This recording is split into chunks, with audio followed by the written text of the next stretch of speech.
The renowned scholar, Dr. Alastair Finch, arrived at the Zen monastery with a caravan of books and a mind crowded with ideas. He had published volumes of research, delivered lectures in the world's grandest halls, and debated with the sharpest intellects. Now, he had come in search of Zen, but he brought his entire library with him, tightly packed into every corner of his mind. He sat across from the Zen master, a figure as still and ancient as the mountains behind the temple. Without invitation, Dr. Finch began to speak. He spoke of philosophy, of reason, of the thinkers whose ideas had shaped the world.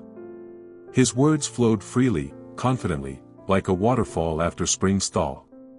The master listened, silent and serene. Not once did he interrupt. When the scholar paused for breath, the master rose without a word and began preparing tea. The ritual was slow, intentional. The master heated the water, measured the leaves, and poured into a porcelain cup, delicately, purposefully. Then he kept pouring. The tea reached the brim, then spilled over, dribbling across the table. Dr. Finch, absorbed in his discourse, didn't notice at first.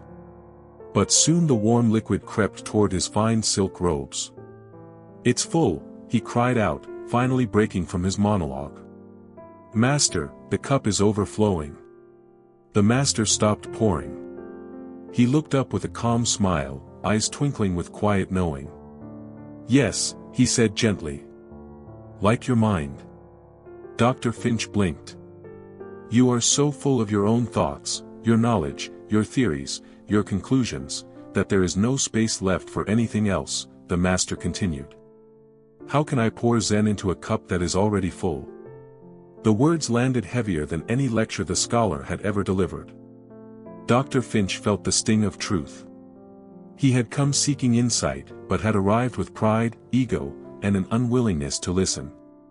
In his effort to impress, he had forgotten to be present. Silence fell between them. And in that silence, something shifted. The scholar, for the first time in a long while, did not have an answer. He simply sat, still, quiet, and humbled. And in that very moment, his first real lesson in Zen began.